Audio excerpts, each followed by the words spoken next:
وما أنفقتم من نفقة أو نذرتم من نذر فإن الله يعلمه وما للظالمين من أنصار. നിങ്ങൾ ചെയ്ത ചെലവുകളും നേർന്ന നേർച്ചകളും എന്തുതന്നെയായിരുന്നാലും അല്ലാഹു അതറിയുന്നു. അധർമ്മികൾക്ക് ഒരു സഹായിയുമില്ല തന്നെ. ചെലവ് ചെയ്യുന്നത് അള്ളാഹുവിന്റെ മാർഗത്തിലോ പിശാചിന്റെ മാർഗത്തിലോ ആവട്ടെ, നേർച്ചയും വഴിപാടും അള്ളാഹുവിനോ അള്ളാഹുവല്ലാത്തവർക്കോ ആവട്ടെ, രണ്ടു രൂപത്തിലും മനുഷ്യന്റെ വിചാരങ്ങളെയും കർമ്മങ്ങളെയും കുറിച്ച് അള്ളാഹു ശരിക്കറിയുന്നുണ്ട്. അള്ളാഹുവിനു വേണ്ടി ചെലവഴിക്കുകയും അവന്റെ പേരിൽ നേർച്ച നേരുകയും ചെയ്തവർക്ക് അവൻ മഹത്തായ സമ്മാനം നൽകും. പൈശാചിക മാർഗങ്ങളിൽ ധനം ചിലവഴിക്കുകയും അള്ളാഹു അല്ലാത്തവരുടെ പേരിൽ നേർച്ച നേരുകയും ചെയ്യുന്ന അക്രമികൾക്കാകട്ടെ അള്ളാഹുവിന്റെ ശിക്ഷയിൽ നിന്ന് മോചനം നൽകുന്ന ഒരു സഹായിയെയും ലഭിക്കുന്നതല്ല. നേർച്ച എന്നുവെച്ചാൽ ഒരാൾ ആഗ്രഹ സാഫല്യത്തിനു വേണ്ടി നിർബന്ധമല്ലാത്ത ഒരു കർമ്മം തന്റെ മേൽ സ്വയം നിർബന്ധമാക്കുക എന്നാണ്. ഉദ്ദേശ്യം ന്യായവും അനുവദനീയവും നേർച്ച അള്ളാഹുവിന്റെ പേരിലുമാണെങ്കിൽ അനുവദനീയമാകുന്നു. പ്രതിജ്ഞ ചെയ്ത കർമ്മം ചെന്നത് അള്ളാഹുവിന് മാത്രമായിരിക്കണം. അങ്ങനെയുള്ള നേർച്ച അള്ളാഹുവിനുള്ള കീഴ്വണക്കത്തിൽപ്പെട്ടതാണ്. അത് നിർവഹിക്കുന്നത് പ്രതിഫലാർഹമാകുന്നു.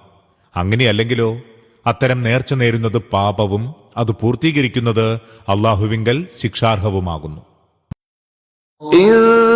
تبدوا الصدقات فنعما هي وإن تخفوها وتؤتوها الفقراء فهو خير لكم ويكفر عنكم من سيئاتكم والله بما تعملون خبير. നിങ്ങൾ പരസ്യമായി ദാനധർമ്മങ്ങൾ ചെയ്യുകയാണെങ്കിൽ നല്ലതുതന്നെ. എന്നാൽ രഹസ്യമായി ആവശ്യക്കാർക്ക് എത്തിക്കുകയാണെങ്കിൽ അതാണ് ഏറെ വിശിഷ്ടം. അതുമൂലം നിങ്ങളുടെ ധാരാളം കുറ്റങ്ങൾ അവൻ മായ്ച്ചു കളയുന്നതുമാകുന്നു. നിങ്ങൾ പ്രവർത്തിക്കുന്നതെല്ലാം അല്ലാഹു സൂക്ഷ്മമായി അറിയുന്നുണ്ട്. നിർബന്ധ ദാനധർമ്മങ്ങൾ പരസ്യമായി നൽകുന്നതാണ് കൂടുതൽ ഉത്തമം.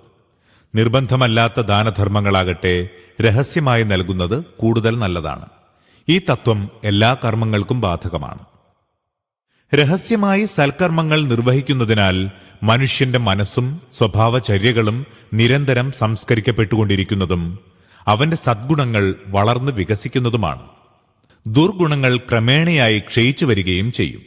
ഈ സംഗതി അവനെ അള്ളാഹുവിങ്കൽ സ്വീകാര്യനാക്കി തീർക്കുന്നു. അവന്റെ ജീവിത കർമ്മങ്ങളുടെ റെക്കോർഡിൽ കുറച്ചൊക്കെ തെറ്റുകളും കുറ്റങ്ങളും സ്ഥലം പിടിച്ചിട്ടുണ്ടെങ്കിൽ തന്നെയും അതിലെ നന്മകൾ വീക്ഷിച്ചുകൊണ്ട് അതെല്ലാം അള്ളാഹു മാപ്പാക്കുന്നതാണ്. ليس عليك هداهم ولكن الله يهدي من يشاء وما تنفقوا من خير فلأنفسكم وما تنفقون إلا ابتغاء وجه الله وما تنفقوا من خير يوفى إليكم وأنتم لا تظلمون. പ്രവാചക, ജനങ്ങളെ സന്മാർഗത്തിലാക്കേണ്ട ഉത്തരവാദിത്വം നിനക്കില്ല. അല്ലാഹു അവനിച്ഛിക്കുന്നവരെ സന്മാർഗത്തിലാക്കുന്നു. ധർമ്മമാർഗത്തിൽ നിങ്ങൾ ചെലവഴിക്കുന്നതെന്തും നിങ്ങൾക്ക് വേണ്ടി തന്നെയുള്ള നന്മയാകുന്നു. നിങ്ങൾ ചെലവഴിക്കുന്നത് അള്ളാഹുവിന്റെ പ്രീതി കാംക്ഷിച്ചു മാത്രമാണല്ലോ. ധർമ്മമാർഗത്തിൽ ചെലവഴിക്കുന്നതെന്തിനും നിങ്ങൾക്ക് പരിപൂർണമായി പ്രതിഫലം ലഭിക്കുന്നതാകുന്നു. നിങ്ങളുടെ അവകാശം തെല്ലും ഹനിക്കപ്പെടുന്നതല്ല. മുസ്ലിങ്ങളല്ലാത്ത ബന്ധുക്കളെയും ദരിദ്രന്മാരെയും സഹായിക്കുന്നതിൽ ആരംഭകാലത്ത് മുസ്ലിങ്ങൾക്ക് പ്രയാസമുണ്ടായിരുന്നു. മുസ്ലിങ്ങളായ അഗതികളെ സഹായിക്കുന്നത് മാത്രമേ അള്ളാഹുവിന്റെ മാർഗത്തിൽ ചെലവഴിക്കലാവുകയുള്ളൂവെന്ന് അവർ ധരിച്ചു വശായിരുന്നു. ആ തെറ്റിദ്ധാരണ ഈ സൂക്തം മൂലം ദൂരീകരിക്കപ്പെട്ടിരിക്കുന്നു. ജനങ്ങളുടെ ഹൃദയത്തിൽ സത്യവും സന്മാർഗജ്ഞാനവും കടത്തിവിടുകയെന്ന ഉത്തരവാദിത്വം നിങ്ങൾക്കില്ല. അവരെ സത്യസന്ദേശം അറിയിക്കുന്നതോടെ നിങ്ങളുടെ കർത്തവ്യം കഴിഞ്ഞു. പിന്നീട് വിവേകത്തിന്റെയും സൂക്ഷ്മദൃഷ്ടിയുടെയും വെളിച്ചം അവർക്ക് ലഭിക്കുകയോ ലഭിക്കാതിരിക്കുകയോ ചെയ്യുക എന്നത് അള്ളാഹുവിന്റെ അധികാരത്തിൽപ്പെട്ടതാണ്.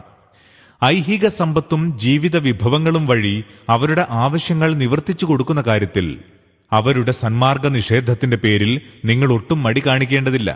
അള്ളാഹുവിന്റെ പ്രീതി കാക്ഷിച്ചുകൊണ്ട് ആവശ്യക്കാരനായ ആരെ നിങ്ങൾ സഹായിച്ചാലും അള്ളാഹു അതിന്റെ പ്രതിഫലം നൽകുന്നതാണ്. للفقراء الذين أحصروا في سبيل الله لا يستطيعون ضربا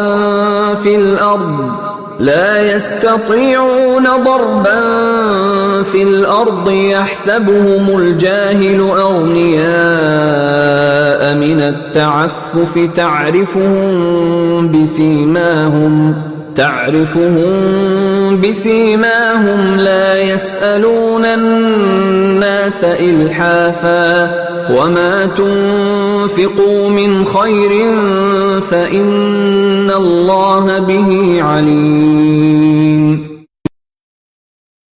ദൈവഭക്തന്മാരുടെ സവിശേഷ സഹായം അർഹിക്കുന്നവർ ഇവരാകുന്നു. ജീവിതാവശ്യങ്ങൾക്ക് വേണ്ടി ഭൂമിയിൽ അധ്വാനിക്കാൻ അവസരം കിട്ടാത്തവണ്ണം അള്ളാഹുവിന്റെ മാർഗത്തിലുള്ള പ്രവർത്തനങ്ങളിൽ ബന്ധിതരായ ദരിദ്രജനം.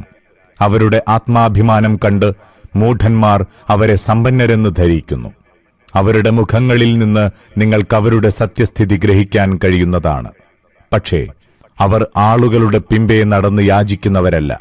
അവരെ സഹായിക്കുന്നതിന് നിങ്ങൾ ചെലവാക്കുന്ന യാതൊരു ധർമ്മവും അള്ളാഹുവിൽ നിന്ന് മറഞ്ഞതല്ല.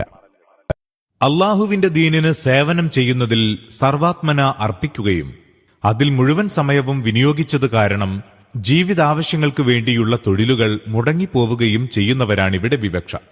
ഇത്തരം സന്നദ്ധ ഭടന്മാരുടെ ഒരു സ്ഥിരം ഗ്രൂപ്പ് നബി തിരുമേനിയുടെ കാലത്ത് നിലവിലുണ്ടായിരുന്നു. ചരിത്രത്തിൽ അസ്ഹാബ് സുഫ എന്ന പേരിലാണ് അവർ അറിയപ്പെടുന്നത്. അവർ 300-400 പേരുണ്ടായിരുന്നു. നാടും വീടുമെല്ലാം വെടിഞ്ഞ് അവർ മദീനയിൽ വന്നുകൂടിയിരിക്കുകയായിരുന്നു. സദാ തിരുമേനിയുടെ സന്നിധിയിൽ അവരുണ്ടായിരിക്കും. ഏതു സേവനത്തിനും ഏതവസരത്തിലും സന്നദ്ധരായിരിക്കും. തിരുമേനി ഉദ്ദേശിക്കുന്ന ഏതു മഹാകാര്യത്തിനും അവരെ നിയോഗിച്ചിരുന്നു. മദീനയുടെ പുറത്ത് ജോലിയൊന്നുമില്ലാതെയിരിക്കുന്ന സന്ദർഭത്തിൽ അവർ മദീനയിൽ തന്നെ താമസിച്ച് ഇസ്ലാമിക വിജ്ഞാനം കരസ്ഥമാക്കുകയും മറ്റുള്ളവരെ അത് പഠിപ്പിക്കുകയും ചെയ്തിരുന്നു. അവർ ഇസ്ലാമിന്റെ മുഴുസമയ പ്രവർത്തകരും ജീവിതാവശ്യങ്ങൾ പൂർത്തീകരിക്കാൻ സ്വന്തമായി ഒന്നും കൈവശമില്ലാത്തവരുമായിരുന്നു. അതിനാൽ പ്രത്യേകിച്ചും അവരെ സഹായിക്കുന്നത് അള്ളാഹുവിന്റെ മാർഗത്തിൽ ചെലവഴിക്കുന്നതിന്റെ ഏറ്റവും ഉത്തമമായ ഇനമാണെന്ന് അള്ളാഹു മുസ്ലിങ്ങളെ ഓർമ്മപ്പെടുത്തുകയാണിവിടെ. الذين ينفقون أموالهم بالليل والنهار سرا وعلانية فلهم أجرهم عند ربهم ولا خوف عليهم ولا هم يحزنون. രാപ്പകൽ പരസ്യമായും പരോക്ഷമായും ധനം ചെലവഴിച്ചുകൊണ്ടിരിക്കുന്നവരുണ്ടല്ലോ, അവരർഹിക്കുന്ന പ്രതിഫലം അവരുടെ നാഥങ്കലുണ്ട്. അവർ ഭയപ്പെടുന്നതിനോ ദുഃഖിക്കുന്നതിനോ സംഗതിയാകുന്നതല്ല തന്നെ.